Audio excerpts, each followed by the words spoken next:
So welcome to the Ujazdowski Castle Centre for Contemporary Art. My name is Manik Govinda. I'm delighted to have been invited by Aaron Moulton, to moderate this discussion on occasion of his beautiful, amazing book that is hot off the press today. First time you're seeing it, Aaron, isn't it?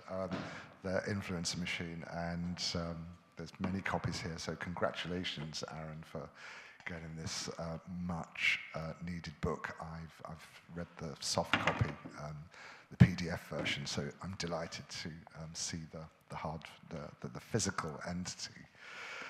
So the Influencer Machine was the title of an exhibition that Aaron curated, which was on until about 3-4 weeks ago. It was here over the summer. I came to see it, absolutely amazed by the exhibition, and probably one of the most important exhibitions I've seen in recent years.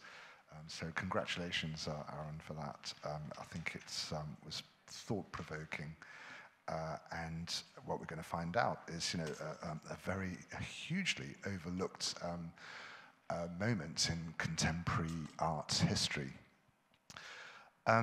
So on occasion of the book launch, we've got a fantastic group of speakers here, and I'm going to keep an eye on time and obviously ask questions and have a conversation with Aaron and Kuba and Milada. So just a quick introduction to our guests.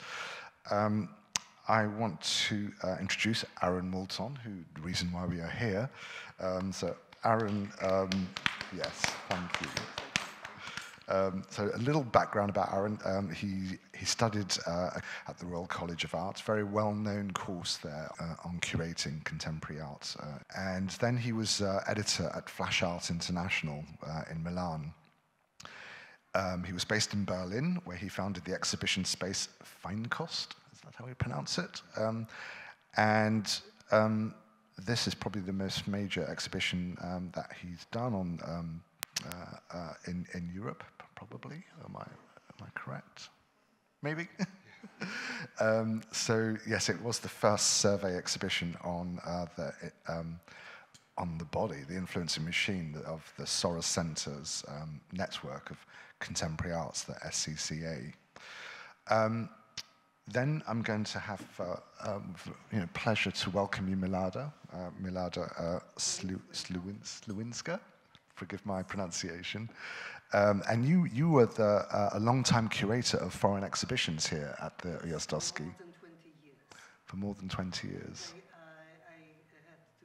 I was the curator of foreign exhibitions of international programs. Okay. So I have a little bit to do with the Soros Centers. Thank you. Right. Well, we're going to hear more about your connection with the Polish art scene and this, particularly the Polish Soros Center, Contemporary Art Center, which I believe was called the Stefan Batory Foundation.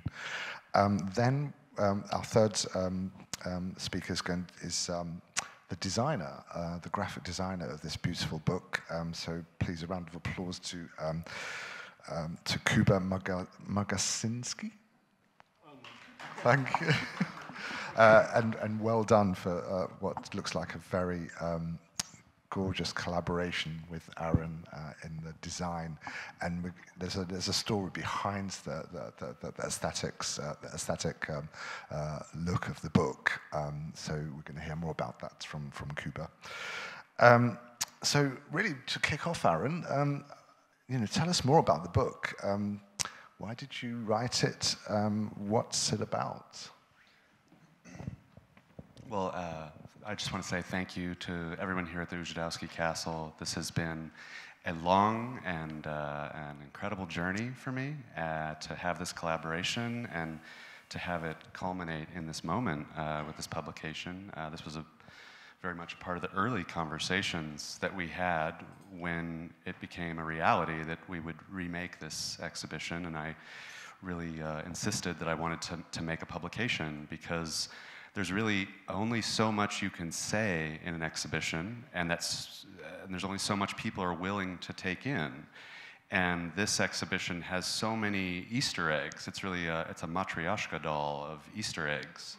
And so ultimately, I could never expect anyone to fully grasp the message or read all the references or even all the archival material. And so a book, something that became an analogy, an academic analogy to that exhibition experience was really important. And I had the great pleasure of working from day one with this guy here, Kuba.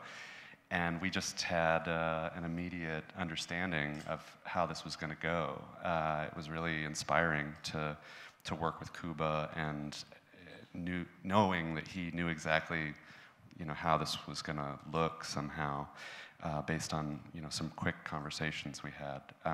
But for me, the book represents a huge arc of research. From my youth, when I was 25, 26, discovering the Soros Centers for myself and traveling around and interviewing people. I treat the book like, in a way, an anthropology adventure story, to put it in really playful terms. But it's a way to enter into an investigation and an evolution of an idea. And so, yeah. But the book is great because it has, I think, a wealth of information, but it also is a very recursive book. It plays a lot of games with its own references, which Kuba will go into. And I think as an experience, thinking about what is the influencing machine, I think of it in very conceptual terms as more than an exhibition, but a phenomenon, like an energetic cultural phenomenon. And so I think the book manages to bring a reader through an experience, which is a backdoor to a research project, to a blind spot in art history, but then it also takes them into this laboratory-like setting, which was the exhibition itself. And this, as you said, about 17 years of your life research into this phenomenon. We're going to hear more about that because we're going to have a conversation and deep dive into the themes of the books, the issues that it raises, the greatest story never told in contemporary art history. It's quite incredible.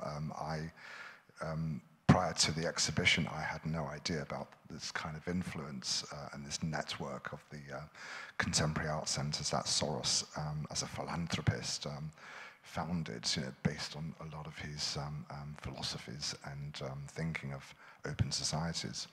So we'll talk further more about that, but I really now would like to hear about your relationship to the Polish art scene,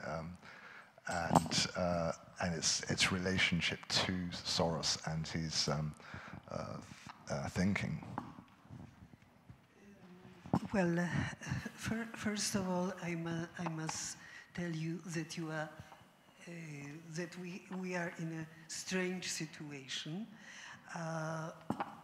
Four of us versus, I guess, 3 visitors, because I think the rest are the employers and the organizers.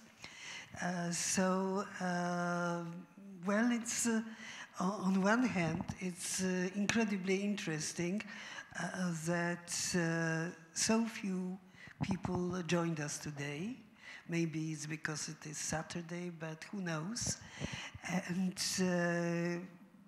I still wonder, because your analysis is definitely the analysis from the American point of view. And I don't know to what extent you really made interviews with people, local people in Eastern Europe, and you went through the Eastern Europe archives. Yeah, Yes. I think you should. Sorry, this guy just went off. Well, I think it's important to say that you know, because I get this a lot. I think it's important to not overly interpret me as an American and my... I know that you are Danish nowadays. I'm Danish now, by the way. Since 2 weeks or 1 month, you are Danish. It's a week, yes. it's a week. I'm a week-old Danish baby boy. Welcome in Europe. Thank you, thank you. But in terms of this being a 17-year research project, I've interviewed dozens of people connected to the inner circle of this network, from the people who are the executive director, Susie Masoli, the person who took over her position, Bill McAllister, but to different people who ran the Soros Centers. But most importantly, I think the real people that we should talk about in terms of interviewing is artists. I've interviewed just so many artists because it's been such a passion project for me, and my direct connection to it is truly through working with artists. Well, I think this is interesting. It is interesting point both for the book and for your exhibition. And I think the audience, even that small audience, should know how you are really working on this project, because it was not necessarily seen from the exhibition. And the book we still do not know. And well, I worked since 1990 as the curator of international program. Before, I had really good curatorial schools because I was for 14 years connected with Foxel Gallery, and it was a unique gallery in Eastern Europe, which it's another story. It's for another research. I wanted to show you 3 study cases. First exhibition which I wanted to show you is the exhibition of a British artist, Antony Gormley, and we were showing here in the Ujazdowski Castle his field. 44,000 clay figures.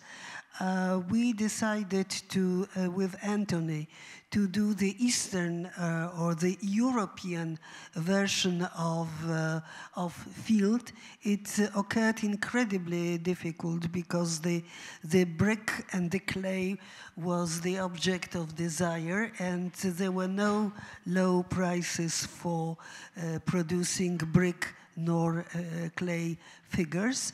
I even tried to involve the Red Army that was still in the territory in Poland, full of clay, and they were ready to do the figures almost for free. Of course, we were supposed to pay, but very little, and Antony was furious, and he said, no, you can't overuse people.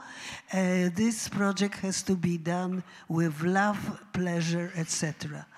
Well, I decided not to continue the conversation about how happy the Red Army would be producing the field. Nevertheless, the only chance to produce the field was in Sweden.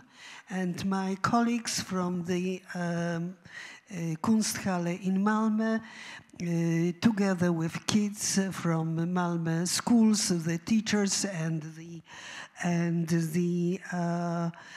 families, produced the clay figures, and they installed them in Ujazdowski Castle. They were full of joy, like Antony expected, and they put them in our great room, and then both Antony and the British Council director in London, they were incredibly interested. The exhibition was open in late '93 and was running until the 1st of January '94. And they wanted to show this exhibition or to travel this exhibition in Central and Eastern Europe. And I was in touch with different colleagues of mine. I was in touch with colleagues who already were involved in, I guess, in the Soros networks. I was in touch also with the museum people, with Kathleen Neri from Budapest and with Zdenka Badowinac in Ljubljana. And they were first full of enthusiasm, and then they said, no money, no funds. And the exhibition was only here, and we sent it back to Britain. And now, as far as I know, it's in the collection of the Art Center. Arts Council. The second case was the exhibition of Kossuth and Kabakov. And this exhibition was open here in Ujazdowski Castle in April 1994. And a year after the exhibition was opened here, both Kossuth and Kabakov wanted to travel it in Eastern and Central Europe. I will go back to the invitation card. You can see that we had small support from the Stefan Batory Foundation, which equals Soros Center in Poland. They covered the trip of Mr. and Mrs. Kabakov. The poster was designed by both Kossuth and Kabakov. And here are some slides from the exhibition. They wanted 130 tables, and they wanted tables to be to have a kind of line of tables. And on this line of tables, you can see that the top of the tables were divided a little bit like Berlin with the wall, a little bit like Eastern Europe with the Iron Curtain, without any reasons, to part of the table which belonged to Kossuth and part of the table which belonged to Kabakov. Kabakov's tabletop was not even washed. Kossuth was silk screened. Was painted gray, and then the texts were silk screens on the tabletops. Kossuth was using documents, papers from the real communal apartment archive, and he was putting them on a kind of propaganda images. And Kossuth was quoting mostly politicians, but he was playing games and tricks, and among the politicians they were people like Cicciolina. And here's the catalog. The catalog was published a couple of years later with the support of Soros Center, or as a matter of fact, it was support from the Open Society cultural link, and we got extra money for the publication. And I want to go back to the correspondence with the Soros centers in different venues, in different countries. We wrote to all Eastern European Soros centers, and they were all very enthusiastic, and they all wanted to take this exhibition. But the problem started with the artists, because Kossuth was eager to go. I decided to make this exhibition here in the center because conceptual art was a very dominant art in Poland in the 70s. And I have no idea why we had a couple of visits of Lawrence Weiner, but we never had Kossuth. So I thought maybe, to sum it up, would be interesting to have the American conceptual artist and Soviet conceptual artist. So that's why Kossuth and Kabakov. And Kossuth was eager to go wherever. And I have here, for example, the letter from Soros Center in Moscow, and Soros Center from Kiev.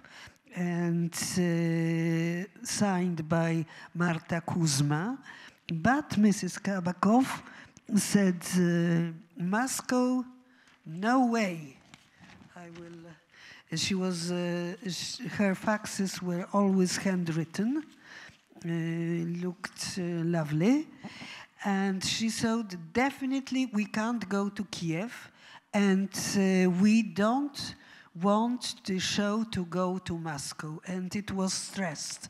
So I think it's a lovely, lovely document. Nevertheless, slowly, one by one, the other centers were not really at the first moment they were very enthusiastic, then they were hesitations of the artist, then started this no from Mrs. Kabakov, and in the end we showed the exhibition only in the year 1996 in Žilina in Slovakia, but everything was arranged by the Bratislava Soros Center. But the Bratislava Soros Center wrote us a lovely letter saying that this exhibition is too difficult for their venue because they just renovated the building and they can't take this, from my point of view, very simple exhibition. While Žilina, which was at least 3 hours drive from the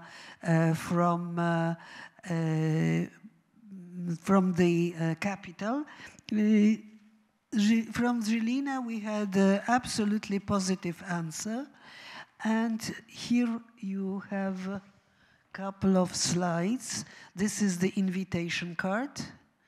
This is the other side of the invitation card, and here is the book cover of the little catalog, of the little booklet which they produced in Slovakia in Slovak. Our catalog was produced in Polish, English, and Russian, and this one was produced in Slovak. And I was trying not to give up. The head of the foundation in Kiev changed, and we applied again. And in the end, Mrs. Kabakov said yes to Kiev, and she asked me to pass her address to Mr. Onuch, who was running the Soros Center in Kiev. Here is the invitation card from Kiev, the other side. And it was really many years after our project, because as you see, this project happened in 1999 and was running until 2000. And here, yes, we have a very short film from the presentation in Kiev. And later, the last project which I wanted to focus on was the project which had the beginning with the trip to Romania, which was organized by the Council of Europe from Strasbourg. And for me, it was fascinating and interesting that no Polish curators wanted to go to Bucharest. It was a very interesting trip. It was, and of course, we were shown also Romanian artists, and the project went very smoothly. I think we can continue with Romanian artists. And the group was Subreal. After the Soros Center presented all these guests of the European Council, the Romanian artists, I started the correspondence with Joseph, with Colin Dunn and Joseph Kirali, with the group Subreal. And they were using their headline paper, Subreal, and I had no idea that Colin Dunn is the head of the Soros Center in Bucharest. And the project went very smoothly. The project looked really well. And here is the installation. As you have seen, the project was called Zamek, the castle. And here you have the castle, the Ceausescu castle, which was made of the cigarette boxes. And above, you can see the vampiric chair, the installation, and a kind of ghostly, very bad quality, but from the archive of the Ujazdowski Castle, the photograph, Josef is first from the left, Josef Kirali, the middle person is the head of the Soros Center, and the last person, it's me. Thank you very much. Thank you. Thank you very much. That's a fascinating survey of the relationship with the Soros initiatives and Poland. And the I think it is interesting as, well, I'm showing it from the point of view of a practitioner. And I'm showing you in this place because it was connected with this place. Yeah. I had lots of hesitations if I should come. And I thought, well, I'm trained as a historian. I'm art historian. So here I am. Thank you. Thank you very much.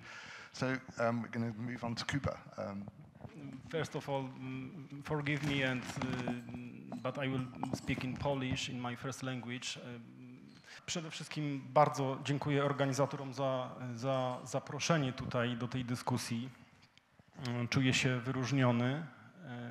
Praca przy tym projekcie była absolutnie fantastycznym doświadczeniem, zwłaszcza relacja z autorem, wybitnie interesującą osobą. Przejdę do rzeczy zatem. Jak widzicie Państwo, na planszy tytułowej jest, sam tytuł jest ważny, ale ważne jest też to, co jest w tle i to, co się dzieje ten sam znak, czy też pewnego rodzaju symbol kubka z odbitą kawą jest na okładce tej książki. Dlaczego jest to istotne, o tym powiem za chwilę. Natomiast chciałbym na początku zwrócić Państwa uwagę na ten element. Ta książka, są takie wydawnictwa, które oprócz tego, co zawierają w sobie, oprócz treści, która wyrażona jest za pomocą tekstu, zawierają też pewną ukrytą treść, można powiedzieć, ukrytą między wierszami. I ta ukryta treść wyrażona jest sposobem zaprojektowania książki, czyli tym, w jakim stylu ona jest zaprojektowana i do jakich innych wydawnictw ewentualnie się odnosi na zasadzie gry. Tutaj z Aaronem stworzyliśmy taką grę z odbiorcą. Był to, uważam, bardzo ciekawy pomysł Aarona, żeby pobawić się konwencją i stworzyć książkę, która jakby przynosi też pewien taki metakomunikat związany z treścią tej książki tak naprawdę, czyli jest to pewnego rodzaju, w tym designie jest pewnego rodzaju wartość dodana. Jest to rodzaj puszczenia oka do odbiorcy, jest to rodzaj zaproszenia odbiorcy właśnie do pewnego rodzaju intelektualnej gry. Zaraz przejdę do szczegółów i wytłumaczę jakby może to trochę zawiłe wprowadzenie. Postaram się wyjaśnić, na czym polega ta gra. Natomiast jako projektant najpierw zwrócę Państwa uwagę na styl tej książki. Proszę zwrócić uwagę, że nie jest to książka, która wygląda jak współczesne publikacje. To znaczy są tutaj zastosowane zabiegi, które raczej pozwalają nam odczuć, że jest to publikacja nie z tej dekady, z poprzednich dekad, może z lat 80., może z lat 90. Są tutaj stosowane pewne zabiegi, które mają na celu stworzenie tej aury dawnych publikacji, zwłaszcza publikacji albo naukowych, albo związanych ze swego rodzaju instrukcjami obsługi, czy publikacji, które są jakiegoś rodzaju podręcznikami, raportami. To są te referencje, bo też taki charakter ta książka ma. I teraz zastosowane są tu zabiegi wizualne, które jakby budują tą aurę, począwszy od doboru fontu szeryfowego przez grę jednym kolorem w całej tej głównej części książki, przez takie, można powiedzieć, dziwne i trochę archaiczne zabiegi, jak ramki wokół tekstu, które podkreślają wybrane fragmenty tekstu. Po prostu tak się wtedy projektowało i te ramki wokół tekstu były często, one wynikały z możliwości na przykład software'owych. Nie stosowało się innych zabiegów, bo na to nie pozwalał software. I tekst jest dosyć gęsto upchany, bo też instrukcje obsługi czy raporty z reguły były bardzo gęste, było bardzo dużo treści, trzeba było też oszczędzać na papierze i tak dalej, i tak dalej. I począwszy od tych zabiegów stylistycznych, skończywszy na papierze, faktycznie mamy tutaj główną część książki na bardzo cienkim papierze. Tak też wtedy stosowano cienkie papiery, one były lekko przerzucone i tak dalej. Więc to jeśli chodzi o taki tytuł wstępu do stylu publikacji. I teraz przejdę już do konkretów i postaram się opowiedzieć, dlaczego zastosowaliśmy takie zabiegi w tej książce. Sekundka. Tutaj zaczyna się na tej infografice widać nasze inspiracje. To są publikacje, które zasugerował Aaron jako publikacje, których złożenie, czy z których czerpanie stylem i ideą wygenerowało nam taki, a nie inny obraz tej książki. Bezwzględnie najważniejsza referencja czy punkt odniesienia, za pomocą którego stworzyliśmy tą książkę, to jest ta amerykańska antropologia fałszerstw KGB. Jest to bardzo ważna pozycja. Aaron jest w posiadaniu tej książki. Jest to książka wydana na początku lat 80. przez rząd amerykański. Bardzo rzadka pozycja. Zaraz wytłumaczę, do czego służyła ta książka i dlaczego ma dużo wspólnego z książką Aarona. Druga pozycja to jest instrukcja obsługi CCA, czyli ten osławiony dokument, za pomocą którego można było bardzo skutecznie zakładać centra sztuki Sorosa w różnych krajach, w różnych stolicach i je prowadzić w sposób, podkreślam, skuteczny. Nazywany był ten dokument Biblią, ponieważ był to bardzo precyzyjnie określony zestaw reguł, podług których te centra zakładano i prowadzono. Głównie tu chodziło o kwestie formalne, o logistykę, o sposób zatrudniania pracowników, rozliczania się z nimi i tak dalej. Nie zmienia to jednak faktu, że możemy przyjąć, że ta instrukcja obsługi CCA, zwana Biblią przez niektórych, jest symbolem centrów i symbolem całego tego zjawiska, które opisuje Aaron w swojej książce. I jak się łączy jedno z drugim? Dlaczego amerykańska antropologia fałszerstw KGB i dlaczego instrukcja obsługi? Łatwiej wytłumaczyć, dlaczego instrukcja obsługi jest tutaj referencją. No, jakby dotyczy ona tego tematu, więc w sposób naturalny znalazło się jako referencja. Natomiast dlaczego amerykańska antropologia fałszerstw KGB? Tutaj 2 słowa komentarza. Ta pozycja właśnie, którą pokazuję Państwu, to był zbiór, to była odpowiedź na propagandę KGB, na tak zwaną czarną propagandę. KGB w czasach zimnej wojny tworzyła szereg fałszerstw, materiałów, które były wypuszczane na rynek zachodni, funkcjonowały w Ameryce i na Zachodzie jako dokumenty zachodnie, a w rzeczywistości nim nie były. Były sfalsyfikowane przez KGB i miały wprowadzać zamęt i dezinformację. Był to element, można powiedzieć,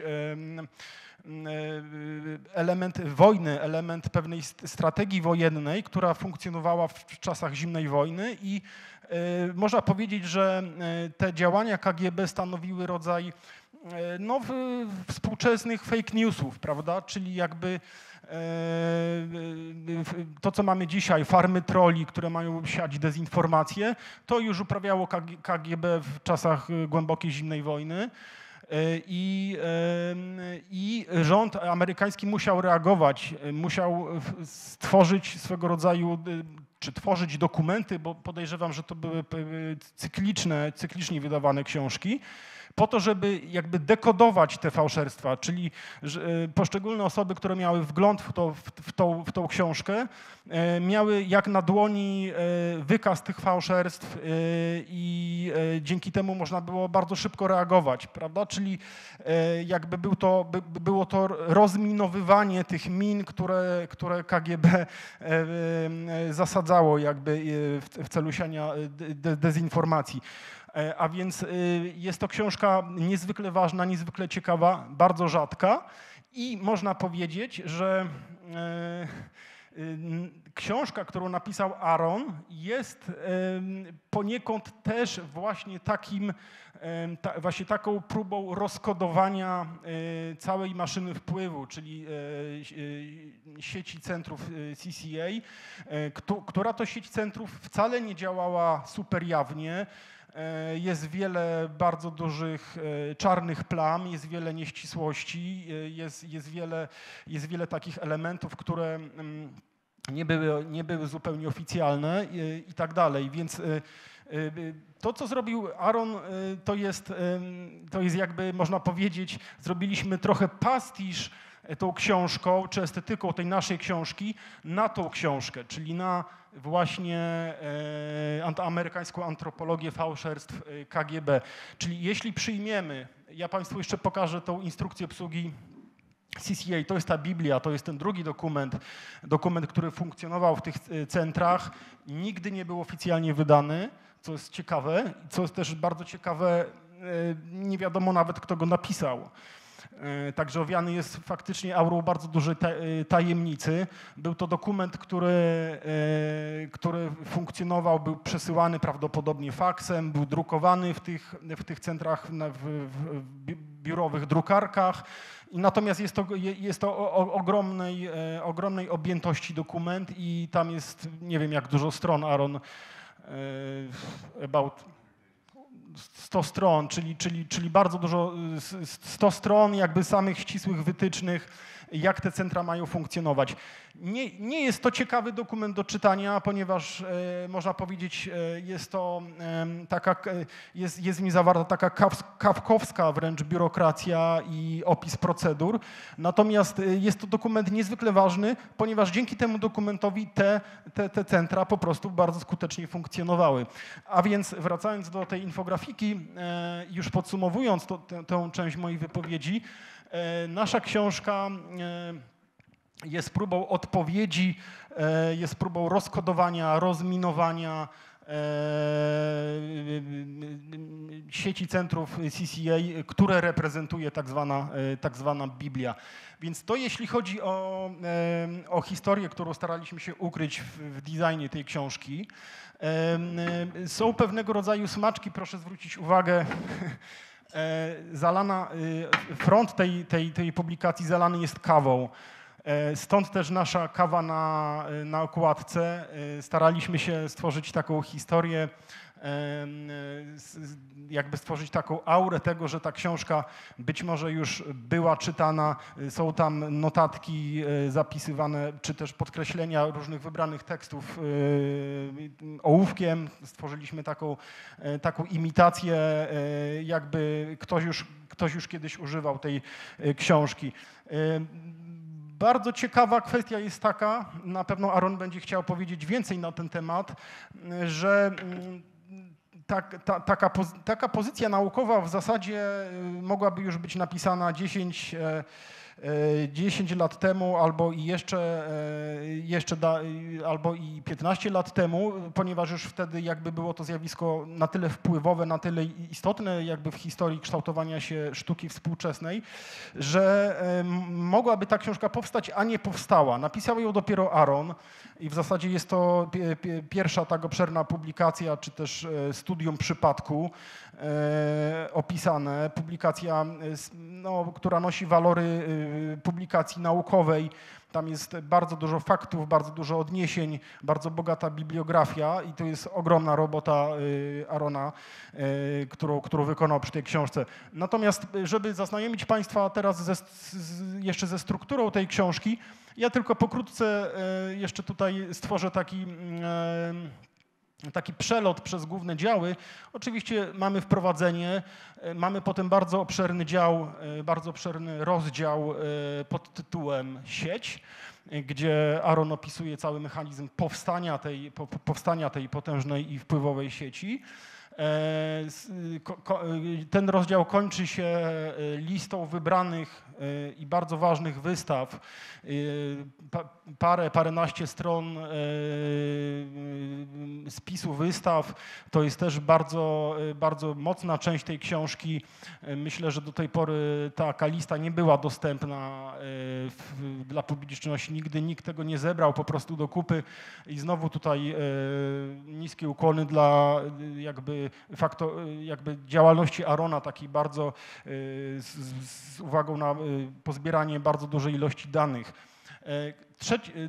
Druga część tej książki rozdział nosi tytuł Zmora. Bardziej tutaj Aaron już skupia się na jakby postaci założyciela, na George'u Sorosie oraz na pewnych zjawiskach związanych z socjotechniką, kształtowania się pewnych teorii spiskowych i jakby tu jest pokazany bardzo szeroki kontekst tamtych lat i jakby związany z postacią założyciela.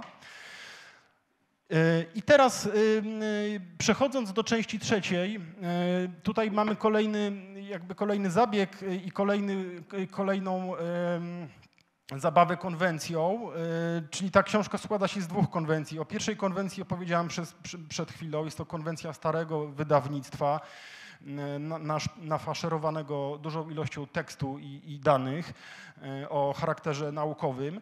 Natomiast trzecia część to już jest magazyn. Tutaj pokazujemy zawartość wystawy, która miała miejsce na Zamku Ujazdowskim i pokazujemy to w sposób, w jaki komunikuje się dzisiaj treści, a więc pokazujemy w tym przypadku to na sposób kolorowego, współczesnego magazynu, który ma krzyczeć, który ma zachęcać do spojrzenia, a więc jest to totalne przeciwieństwo tej pierwszej części książki. Tutaj mamy produkt, tu mamy efekt finalny, czyli można powiedzieć, że o ile pierwsza część książki jest ideą zawartą, czy opisaną i wyrażoną za pomocą słowa, w tą ideę trzeba się wgryźć, w tą ideę trzeba rozkodować, jest tu bardzo dużo niuansów, jest to trudna, ale bardzo jakby ciekawa lektura. O tyle druga część książki to już są efekty, tego, co z tych idei wypływało, a więc tak na dobrą sprawę ta trzecia część kolorowa opowiada o wystawie na zamku, ale tak na dobrą sprawę opowiada o artystach, w ogóle tworzących w ramach CCA, o różnorodności mediów, w jakich się wypowiadali i tak dalej. Więc jest ta książka, jest zawarta taka dychotomia w tej książce. Pierwsza część to słowo trudne, słowo złożone i takie, które wymaga poświęcenia dużej dawki uwagi, a druga część to już jest można powiedzieć ten krzyk artysty pokazany też w sposób wizualnie adekwatny, tak jak po prostu pokazuje się często efekty działań artystów dzisiaj. To tyle. Bardzo dziękuję jeszcze raz za uwagę. Dziękuję Ci, Aaron. Naprawdę praca z Tobą to była fantastyczna przygoda i nigdy tego nie zapomnę. Aaron jest człowiekiem, który wie, czego chce, ma wizję i wystarczy uważnie słuchać i jakby i ta praca, ona idzie samoistnie. To jest niebywałe zupełnie. To po prostu wystarczy słuchać. Dziękuję Ci bardzo. Thank you so much. Thank you, Kuba. It's a brilliant collaboration, actually. I love how that the reference to the Soviet covert action publication is so strongly referenced in the aesthetics. I'm going to focus on Aaron now and deep dive into the book, really, because as you said, Kuba, this divided into sections, and just to kind of quickly say that this is an amazing scrolling artwork, which you can talk about further also. But the first part being the network, as you said, the SCCA network, which is a very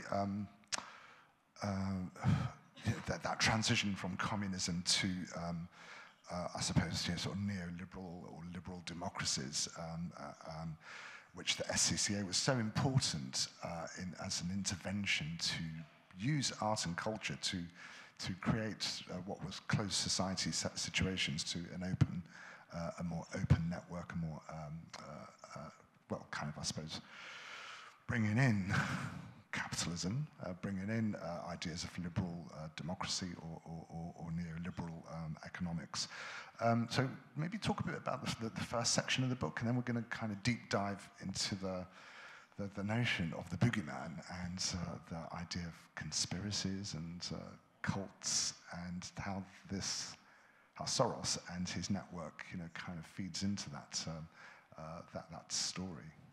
Yeah, if my research could be summed up in three ways, with three ideas, it is, in a way, telling this story in order to prove that this network introduced the most advanced form of socially engaged practice that we've ever seen in the history of contemporary art, and that was done through the most advanced curatorial practice that's ever happened in the history of contemporary art. And then within that story is another small story, but a really important one, which is where the forgery idea comes in, which is the history of tactical media, which is a nascent philosophy that comes out of the network as a think tank between the actual network culture between the SCCA, the OSI, and the internet groups that are forming. There are people like Geert Levink and others who really introduce this emergent phenomena called tactical media. And tactical media is not art. Tactical media is experiments in perception. These are things that I think we most closely would associate with advertising and marketing and news. The media generally uses a lot of tactical media devices to help guide thoughts and rhetoric and so forth. So it's not that the Soros Center invented tactical media, but in terms of the emergence of this term as a phenomenon, we can really credit it specifically to Geert Levink, who's one of the important early collaborators, and I believe through his work, which he's traveling around the network in the early 90s, he's one of the most prolific travelers within that network. He's, I think, able to, test out ideas that he's developing on a philosophical level. And so to talk about the idea of the forgery bit, I mean, I have the biggest problem with talking about this because I just could go forever and I get in the weeds real quick. But this is not a story about art. I think that's I want to get that out there right from the beginning. This is not art. Art and the usage of the word art is a way to protect us.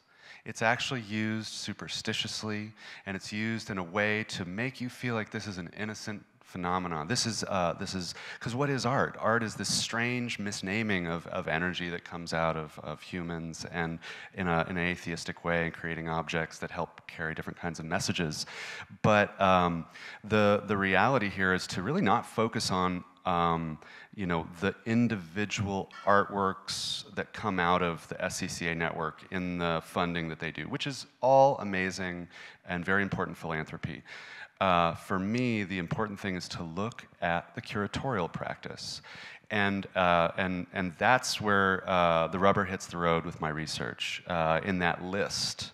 If you don't have to read any of my book, just read that list. And know when you read that list, you're looking at an impossible phenomenon of emergent behavior, a simultaneity of practices that are mushrooming at the exact same time. There's dates. You can see that in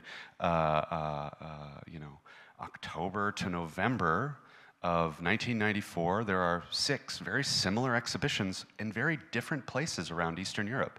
Very similar exhibitions. Ideas do not travel this fast in the 90s in any art world, but definitely not in formerly closed societies. And for these theoretically autonomous Soros Centers for Contemporary Art to emerge in unison with very similar ideas is unfortunately, suspicious is a hard word, but an anomaly is the real word. This is a full-on anomaly.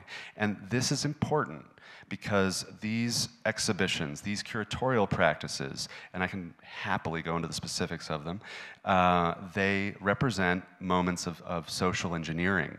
Because this isn't about the carrying exactly of progressive ideas through well-funded artworks, it's about the de-Sovietization process. It's about how to break down monument culture as we knew it before and metabolize the past in order to look forward to the future. And so in a way, these people were given carte blanche within their environments due to the asymmetric power they had to go and desecrate freely. And they called it art. And what's so bad about that? It lets you let it in the front door and with open arms. And why would you want to stop that? It's art. That's why this project is so exciting, because I think I get a lot of negative feedback because there's this question of whether I'm saying that the Soros Centers invented contemporary art or brought contemporary art to Eastern Europe where it didn't exist. Well, here's the great thing about this story. It's full of data. There are 20 of these centers, 20 of them, around every major metropolis in Eastern Europe, and within that, you can see the success and failure of each one as a case study, and you can see, of course, the relationship they had to the specific art worlds, like in Warsaw, the SCCA network was the weakest and had the most limited point of impact. But in a place like Chisinau, Moldova, they are credited with bringing the idea of contemporary art, and where there wasn't anything prior. And they are credited in Tallinn, Estonia, with bringing the idea of the curator where there wasn't one prior. And they are credited with landing in these places like a UFO. So yeah, that kind of, like you said, this landing of this spaceship into these emergent new national states. But you know, Soros, you refer to something called Soros realism in the book, and you know that's this illusion of free will, perhaps. You know, while at the same time there's a kind of engineering going on, which I suppose is anti-nationalist, anti-Soviet, obviously, very pro-pan-European and global, but with a hint of kind of local, you know, local color. You know, as you said, a hint of Estonianness or Ukrainianness, and but the messaging is certainly much more about a globalized culture. Would you like to expand on that a bit, and also how new media? Which now, you know, new media sounds like a very old-fashioned term, but it was the kind of cross-disciplinary approaches to working with time-based media and technology was very important and groundbreaking. So I'd love to hear what your thoughts on how that happened. Yeah, I mean these 2 points are actually really important because they are the main points that anyone will talk about when you penetrate this topic, and that is the SCCA is responsible for delivering new media, and that's not just advanced, you know, filmmaking, editing techniques for the time, but it's also they were the most prolific publisher in the whole of Eastern Europe. The OSI was, and certainly in the publishing of the SCCA, you see an extraordinary, very creative spectrum of very inventive publishing. But there's also TV, radio, magazines, and all these different ways in which we can deliver a message. And but it's more than that. It's the internet. The first internets that were put in Eastern Europe were semi-public, semi-private internets that were created and established by the Open Society Institute. And some of these stories are phenomenal. I try to touch them a little bit, but they really represent an incredibly experimental scientific introduction of the internet in a way that we've never imagined it. But what is important about it is the internets of these places are still often on the infrastructure that was created by the Open Society. And we're talking about laying fiber optic cable, setting up sat networks. Bucharest, Romania, has the 3rd fastest internet in Europe. And why is that? Well, because it's all above ground cables. Those above ground cables were put there by the Open Society Institute.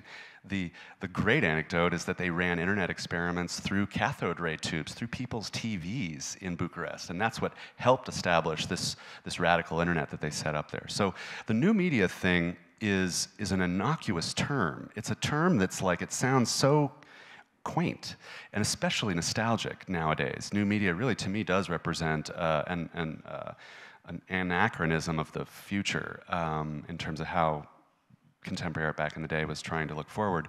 It's like tech art. And so the new media thing is like a funny decoy to not see the actual depth of that extremely broad spectrum of what we can now call new media, and I would include tactical media within that. But then this Soros realism thing is not my idea. This comes from a Serbian academic named Miško Sufković, and it's been the other main way that people talk about the broad influence of the network. If we have to talk about the network art historically, what were the results of it? What phenomena came out of it? It's always through Soros realism is the way it's spoken about, and this is a kind of a progressive identitarian art. Soros realism is meant to be a negative name because it's a riff on socialist realism. And Soros realism is essentially a kind of a conceptual arithmetic of identity. So like, international conceptual art kind of structure or a math equation mixing with local ideas or materials, and then equals kind of post-Soviet identity.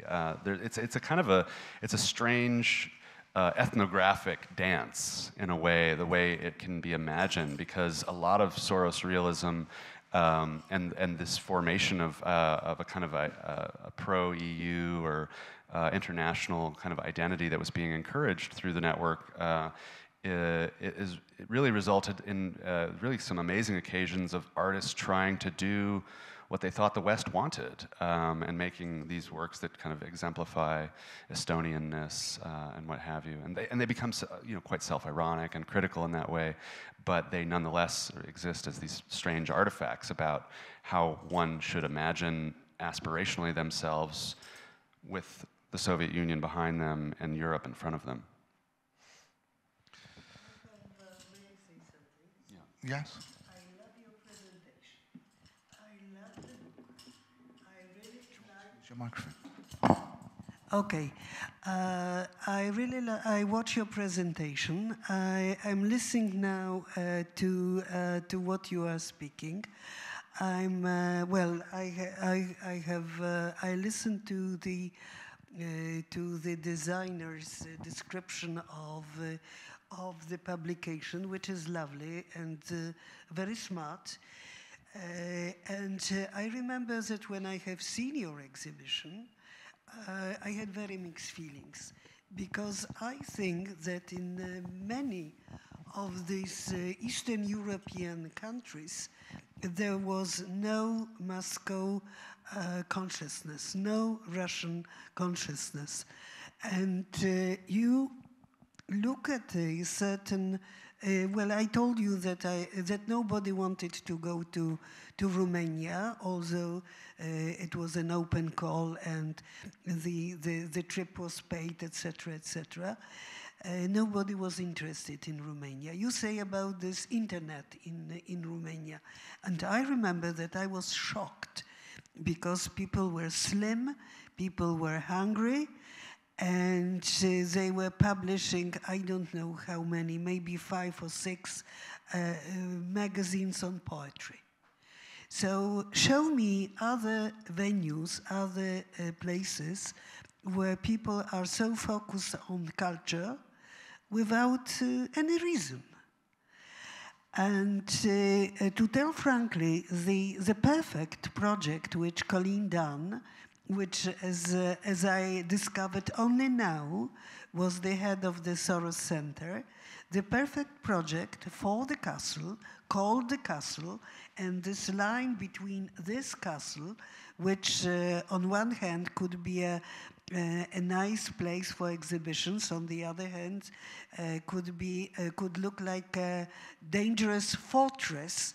Are the modern art supposed to be shown in a fortress with towers, etc.? I have seen your photographs with a flag on the towers, but the tower is not necessarily for using flags. That's the other form of architecture, which in a way is not, well, nowadays the modern art museums are full of glass, open spaces. And here it happened that nobody knew what to do with this object. So they were very different ideas. It was supposed to be the headquarters of the Warsaw Pact. It was supposed to be the Museum of Potsdams. And then one minister said, well, let's give it to the artists. It's not dangerous, let them, the building is not finished. It's, well, bullshit, it's in the middle of the bushes, who cares? And I really like how Colleen Dunn did the project Castle in the Castle, how he brought the Ceausescu situation, Ceausescu vampiric castle in here.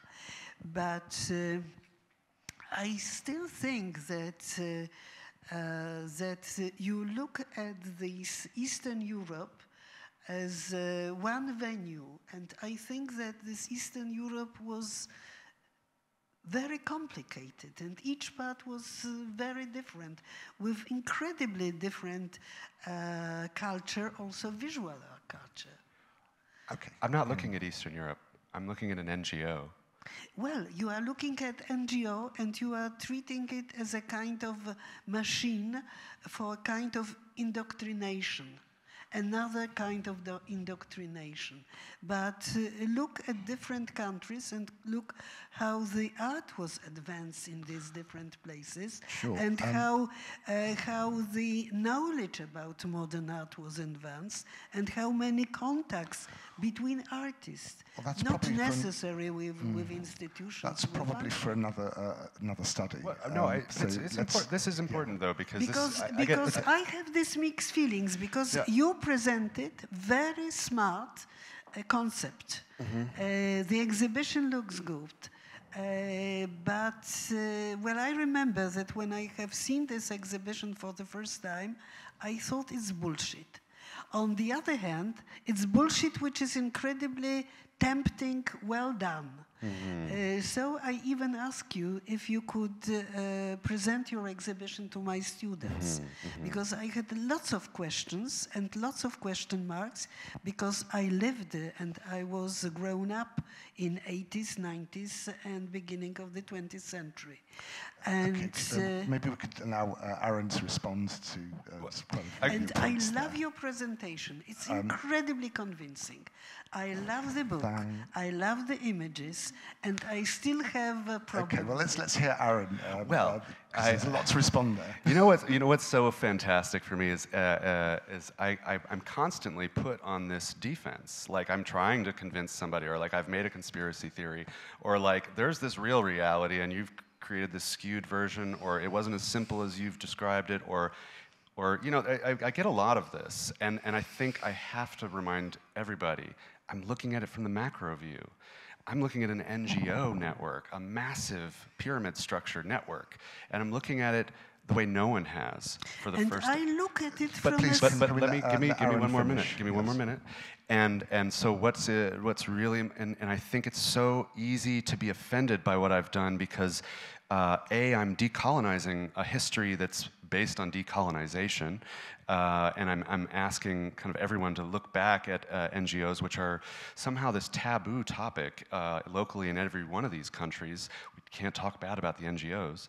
And I'm asking us to look at them as a strange influence. And what does that mean? And so but the reality ultimately is that it's so easy to get caught seeing this from a provincial view because we are so precious about our art histories. If we grew up in a place, if we were witness, if we were protagonist, if we were consumer, we know what that looked like from the ground. And definitely it wasn't George Soros telling me what to do.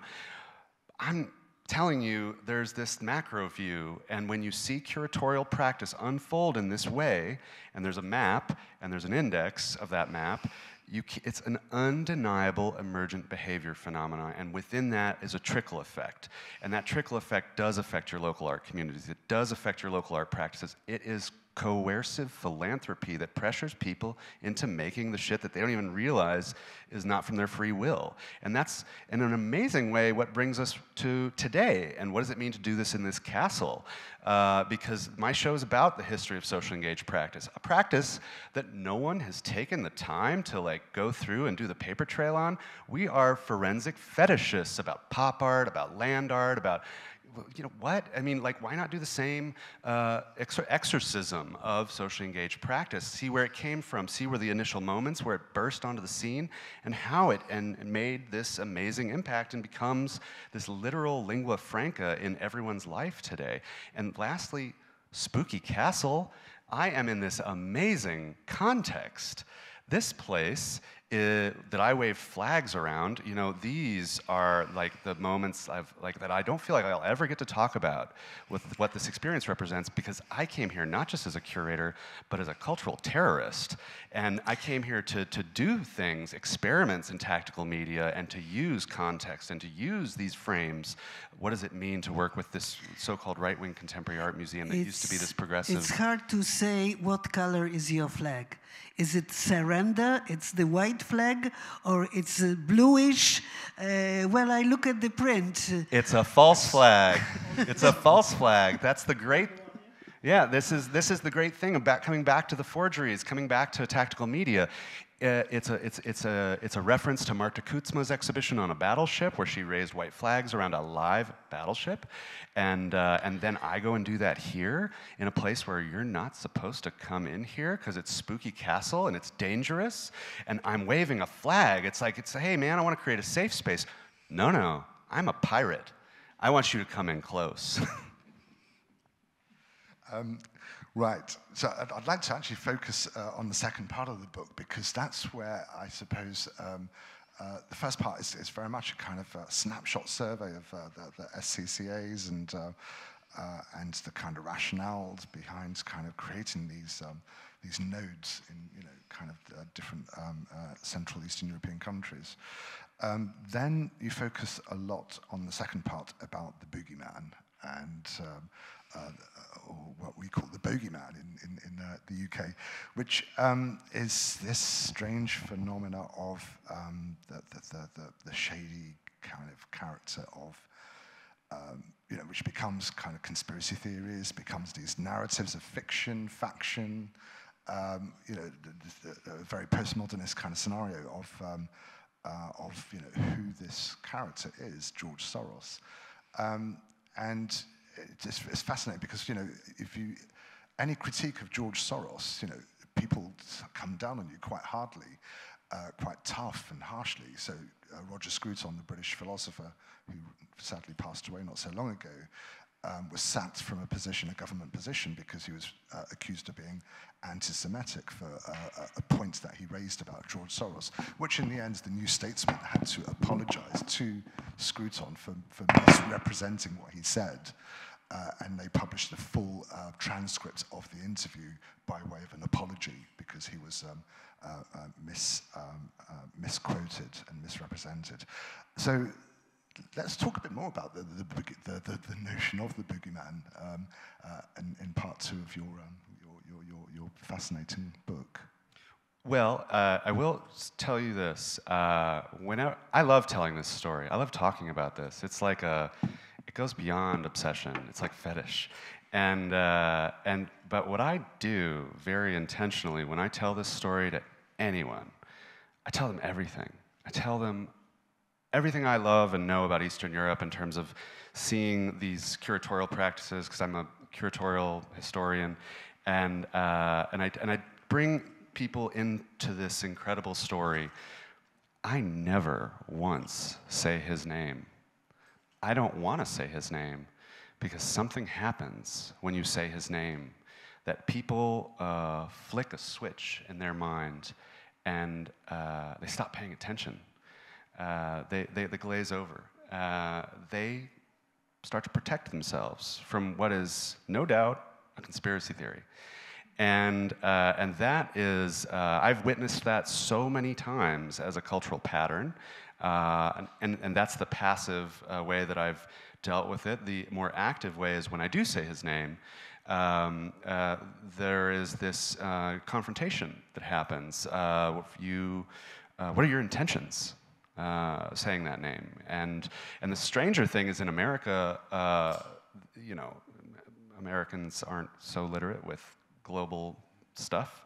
But people don't know who George Soros is or what he does. They just know that he's this boogeyman that's vilified by the right wing because of his support of progressive causes. Certainly, there's not a single human being in America I've ever met that knows the story of the Soros Center for Contemporary Art Network. So with that mystique, what you have ultimately is something that creates a negative feedback loop in culture. It only creates mystery and questions and speculation, and that's natural if we're not having a clear understanding of what these intentions are of people when they say his name, but also with him.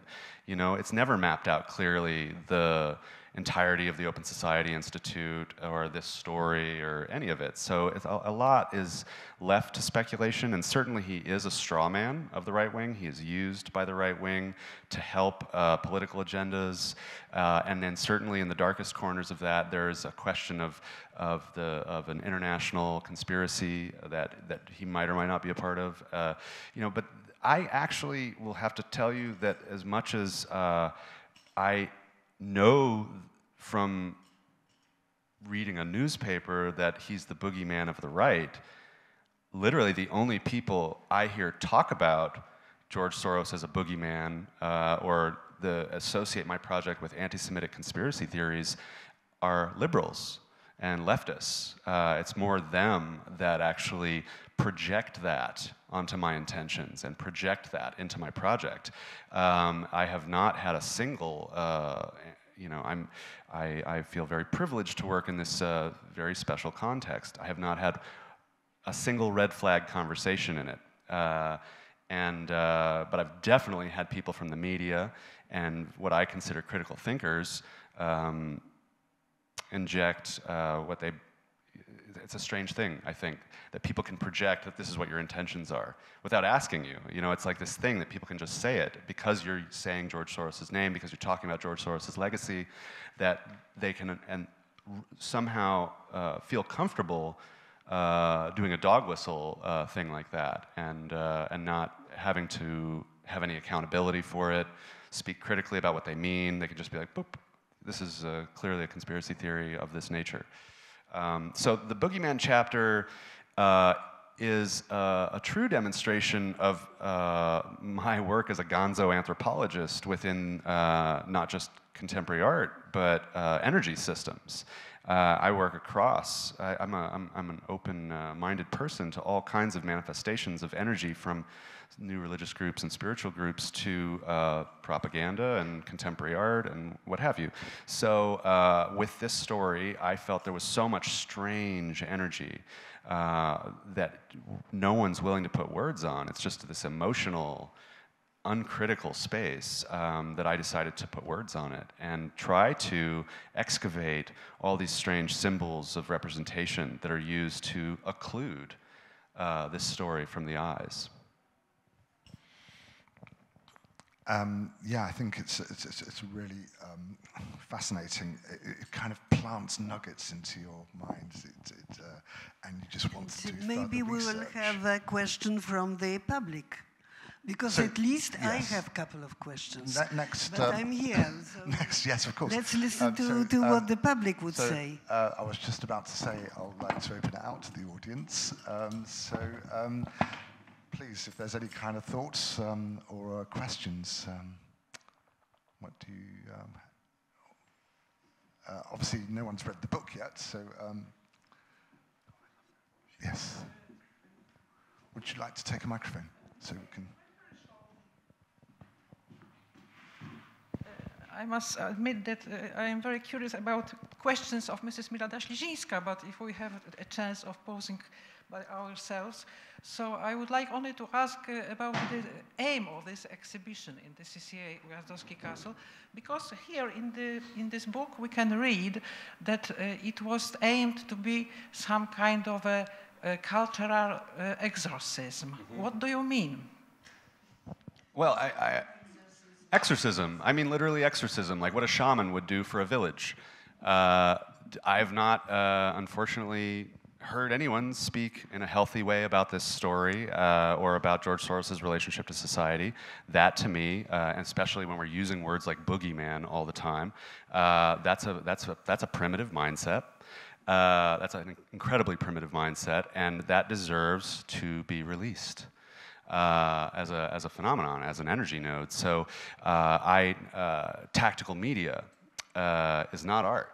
Tactical media is experiments and perception, and I think you can turn that prism another way, and it's the work of the shaman in terms of how, and this is, again, where the artist is an interesting person, and I'm an interesting person in this equation, because art is this green zone for madness and for magical thinking, and we are allowed to do experiments right in your face, but you're going to protect yourself somehow from it and call it art, and somehow you don't feel like I've done some psychotic act or something. It's a performance, and so you have within this context a lot of faith in actions, and And what I see in the art context is a latent spiritual opportunity to perform the work of the shaman. And so, and tactical media is the nitty-grit of that. This is like what Duchamp and Maurizio Catalan and these people do. These are, you know, the tricksters of the art world or whatever. But Duchamp, when we look at the ready-made, it's an act of divination, and it's an act of energetic, you know, breaking of meaning, and we somehow permit that and allow that to be logical because it's art. And so I see and saw in this a lot of weird energy, and so much so that I invited those witches to come and do a ritual here, because they are mediators of energies good and bad. And so it was important for me to take the opportunity to deal with artworks that are there to decolonize, you know, perform these acts of hygiene in social, civic, cultural life, breaking down a monument, building it back up. If you look at each of the artworks, they all perform these functions. They all are, you know, we could call them conceptual art, we can call them social engaged practice. But if we look at the value they have for helping us re-understand relationships to society, all of these artists are shaman in their own right. And so, so it's in a way this great way to bring together a temporary autonomous zone of shamanic activity, and within that, use that context for some energy work. And does that work? Do you believe me? I don't care. I did it. And that's all that matters. And so there is evidence of it, and we can follow it from a faith point of view, or we can say, you know, I'm a trickster, and protect ourselves from it in that way. So, and so there is a cultural exorcism that happened, because it happened here too. You know, there's a frame around a frame around a frame. Each of these frames is magical, because I said so. And it also works as metaphor, doesn't it? I mean, the exorcism of, you know, one can almost see a sense of parody in it, you know, of exercising the castle of neoliberalism. And that's what I think I recall was the intention of that particular ritual. Okay, so are you both shamans? Are you the British shaman and you are the Danish shaman? And I'm Roman Catholic, how you call it, czarownica? Witch. Okay, so... Welcome home. So tell me, because if it was this shamanic gesture to come here and do this very anti-Soros beautiful exhibition, not anti-Soros. And after your shamanism, the result is that there is tragically bad exhibition of Fangor and really boring and obvious exhibition of Ukrainian art. Well, it was the place full of life, full of activity, and full of art, really good art. And so what have you done? Come on, my colleague. Okay. Let's not. Okay. But, okay, first of all, I appreciate your opinion. Well, I just walk around. No. You know, let's be honest here. Okay. This is like I said, a very particular context internationally. It's cursed somehow, and I'm fascinated by that. When you tell me not to look at something, I'm going to stare at it. And so I saw that as an incredible opportunity to deal with energy and come here in this place that none of my art world is willing to take serious because it's bad, it's evil, or whatever you want, whatever boogeyman words we want to put on these things. I saw in my very naive, faraway mind in Los Angeles, I was like, if everyone's shunning that place, I bet it's an avant-garde. I bet in some shape or form, this is something that we don't have words for yet, because certainly the New York Times article that profiled Bernatowicz only made me fascinated, because I just saw stupid dog whistles, which are used to prevent us from seeing stuff. These dog whistles, the way they're used around this place, the journalists that write about this place should be forced to defend themselves. They should be put up in public space and forced to defend the things that they so freely say about this place, because they get away with so much bullshit and bad PR, because that is what we're supposed to do, because we don't know what it means to have a right-wing version of contemporary art. Now, I've said over and over again, I'm not a right-wing person. I'm anti-neoliberal, and I'm anti-American imperialism. And so the opportunity here, and I will tell you, it is only proven to me to be true, and again, it's my opinion, but this trajectory of socially engaged practice that starts in the 90s, artificially inseminated by the Soros Center for Contemporary Art Network, it's come full circle, and it's come home to roost in this place here, right now. That's what's so frightening for the contemporary art world, is they can't handle being decolonized. Because they are so colonized, they can't see it. It's like literally people who are in a cult, they can't see it. And so when you have an institution that is using the tools that are our progressive tools of contemporary art, and they're using it to service a different agenda that's not in line with the lockstep of progressive neoliberal culture that all art institutions are technically sock puppets of, it's frightening. It's frightening to be decolonized. It's not nice. And so that's what's so exciting about this place. I'm not going to go and claim I love everything that's happened here, that the exhibitions that you don't like, I love. I'm not going to do that. That's not my place. I was here to do an experiment.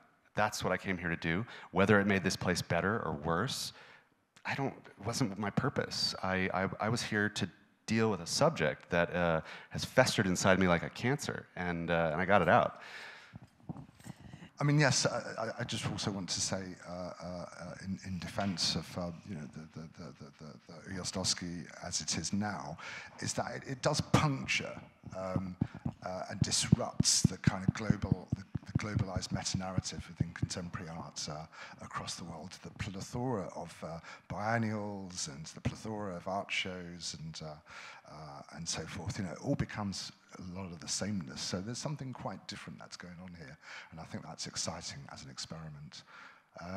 Any other questions from the audience or points? Nalada.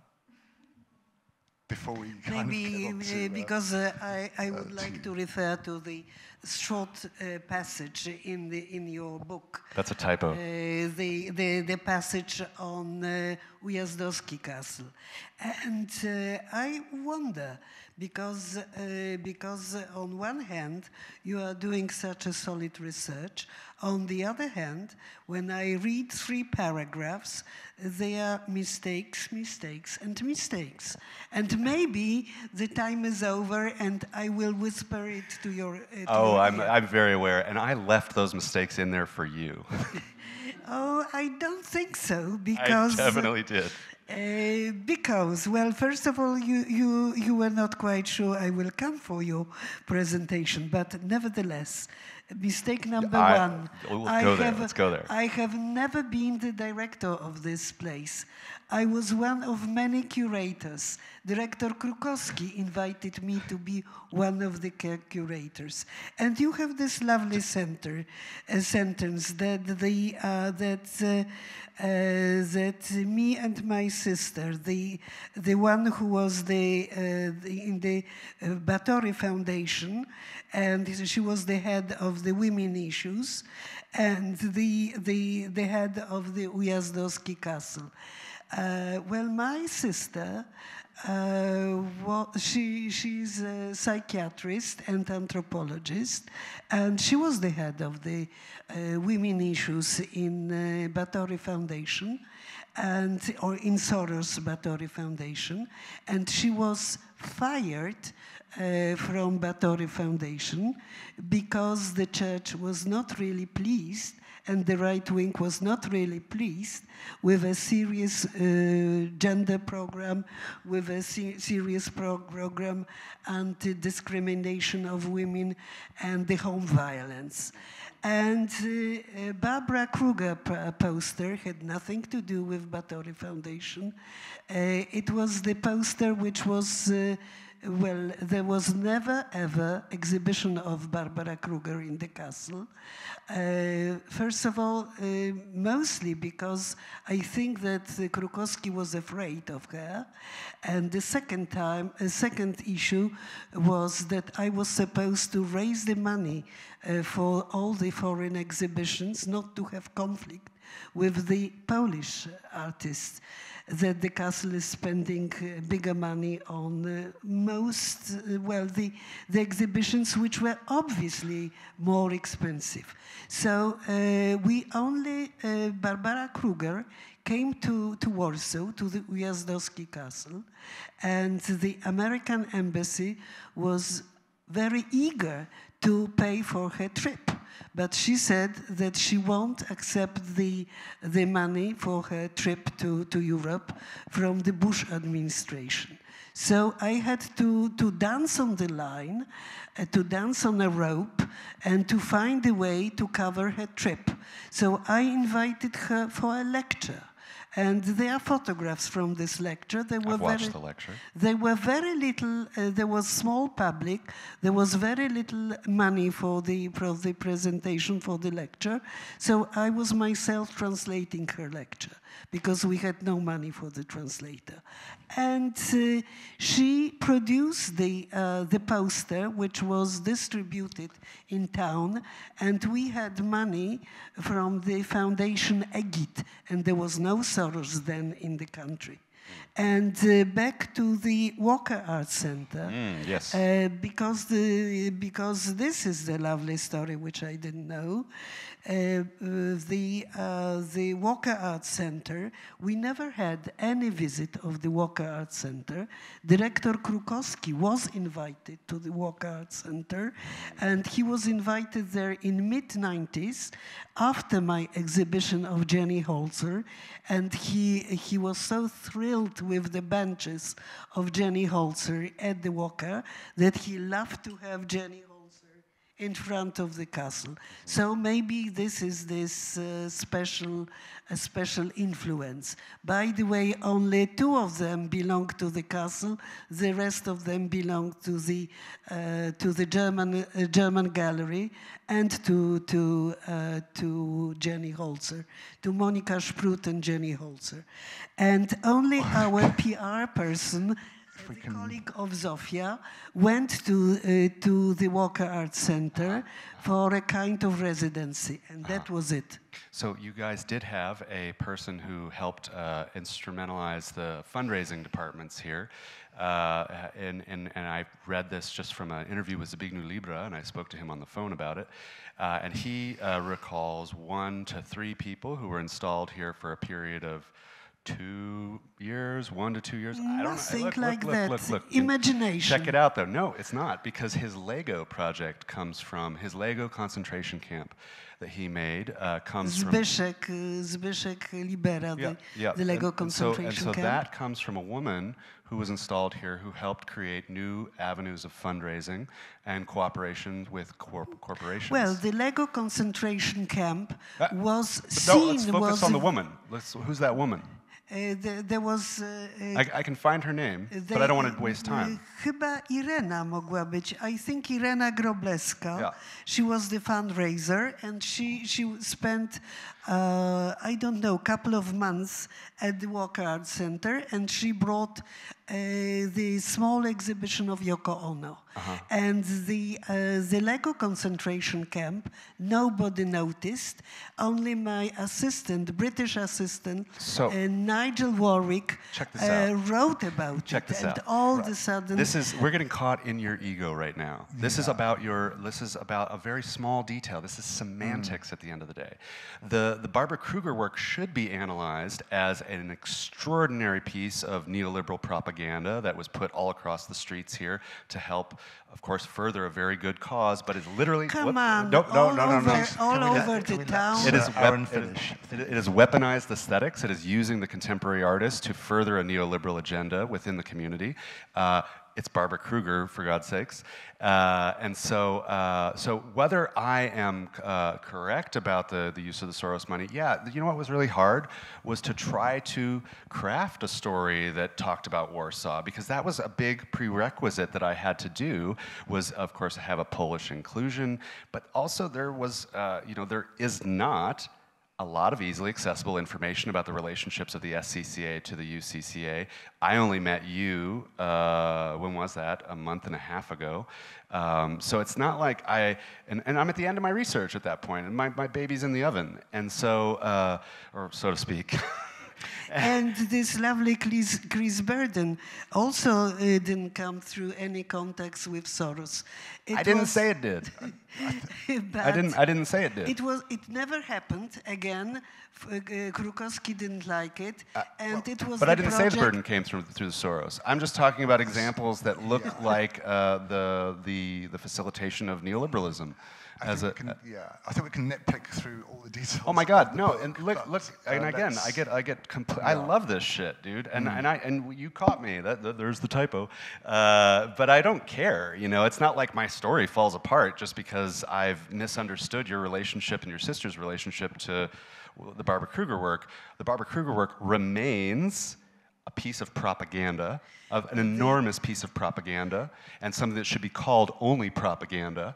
And honestly, this way in which the Walker did or did not have a 5-month, a 3-month, or a 2-year-long residency, they definitely came here to help shepherd this institution into a Western-like frame of mind. I only have to say that after we were all very enthusiastic about the changes, about the fall of the wall, about the kind of freedom we expected. And very quickly, we had a completely new role of the clergy. All of a sudden, the church took the women's rights. And Barbara Kruger's poster was my very conscious choice. And the very interesting thing is that Krukowski was really frightened because he was running the official institution to have a name of Barbara Kruger in any of his documents. So it's only the lecture that almost nobody visited. And last but not least, Barbara Kruger didn't know that he picked one of the posters and put it into the collection. Okay, we've got about 15 more minutes. We want to probably wrap up. So if there's a final point of view or thoughts from the audience, if not, we'll be selling your book and getting Aaron to sign it. I'll point out all the typos as an authentication process of the book. There is a narrative going on, and I think the paradoxes that it raises in terms of George Soros and his centers of contemporary art, and and the collapse of that, and the sort of mysterious silence that has manifested itself. No one writes, no one has written about it other than you, really. And this very important moment in contemporary culture, contemporary art, no one really kind of explores it. As you said, Claire Bishop, who has written a lot around socially engaged arts and participatory arts and so forth, she was your tutor, I believe, at the RCA, at the Royal College of Art. But there's also kind of gaps in her survey around participatory. There is an intentionality at a certain point for why this thing is not better articulated within cultural space. Unfortunately, that's the deal. It's being hidden. I am not the one hiding it. I'm the one exposing it. There's also this strange puritanical thing that happens with my research that it's, you know, I mean, I apologize, Milada. I did find out our stories. I asked you these questions at dinner at your house, you know. I did fact check it. I made a conscious choice to leave those things. I'm going to tell you that. And so I did have time to change those things. I didn't. And so, but like, here's like just to sum this up. Art history is a conspiracy theory. It's literally forged through the language of conspiracy theory when we really want to go there. Think about the history of Duchamp. Nobody knows anything about what really happened with those ready-mades. We have folklore that we rely on. We have folklore and some eyewitness testimonies that are unfortunately secondhand or problematic, and that's a metaphor. The history of art is a very strange history that we only are excited about when it's aspirational and when it's optimistic and when it's positive. But there's a reality, there's a dark underbelly of art that it is used regularly, especially today, for money laundering and for propaganda purposes and for, you know, a whole variety of things that are masqueraded as freedom and democracy, and it's such a game. It's such a fantastic game when you call it that, because that's what it is. Art is only a game, and even calling it art, calling philanthropy, which in the American version of philanthropy, that is a game of karma. These are people that are using their money for karmic returns, be it from their exploitation of third world labor, and now we'll just plunk this into the arts, or create an opioid epidemic and plunk it into the arts. I mean, it's a laundry list for how art is used and abused to further agendas. I didn't do that. I'm a consumer. I'm a passenger. I've thankfully been given a platform, and I thankfully have something to say with it. But many people are touting the ideologies and of